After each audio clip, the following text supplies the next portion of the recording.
Shane McCusker here in Intelligence Software. I'm delighted to be joined this morning with Greg Savage. Greg and I are running a roadshow masterclass tour of South Africa on the 26th of May in Johannesburg and the 3rd of June in Cape Town.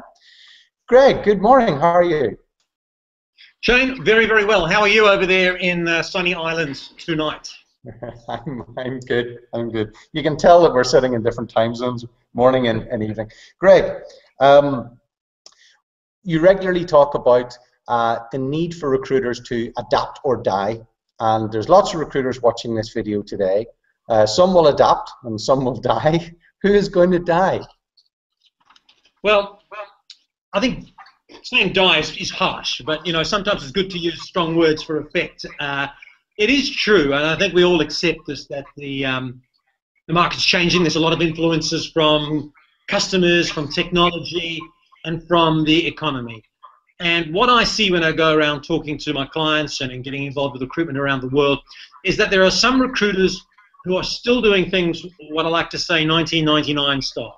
So what worked in 1999 is not going to work in 2014 and beyond. For example, the dinosaur recruiter is typically one who hides behind email chains. So they avoid real-life conversations.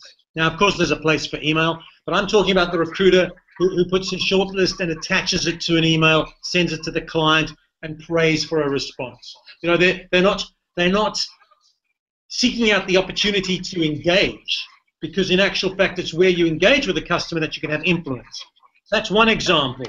Another critical example of the sort of recruiter that I think is going to fail is that recruiter who focuses only on what we used to call active candidates. In other words, their default action chain is to run an ad on a job board.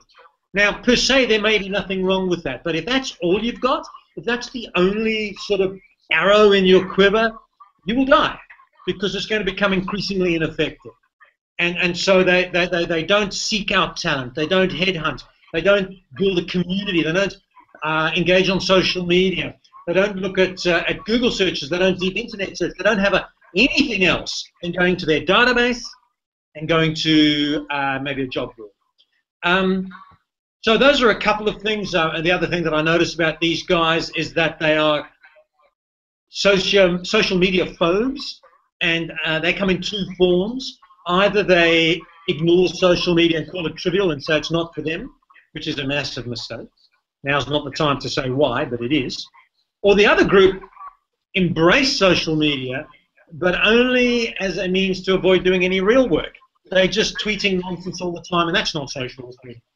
So those are signs that these recruiters haven't got with the program. The other thing I notice about these sorts of recruiters is they love email, they love meetings, they love administration, they love net surfing. Now, they're on the internet all the time, and when you try and work out why, I'm not saying they're actually wasting time by getting on Facebook and chatting to their girlfriend or boyfriend. They may do that too.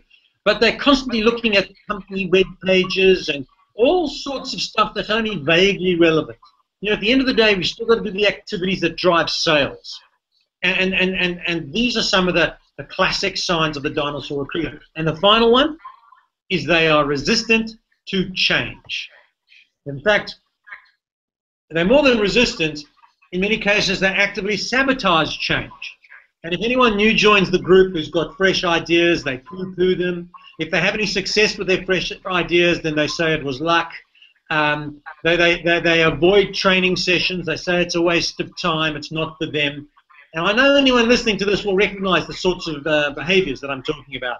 And those sort of recruiters will not be around for the next few years. Trust me on that one.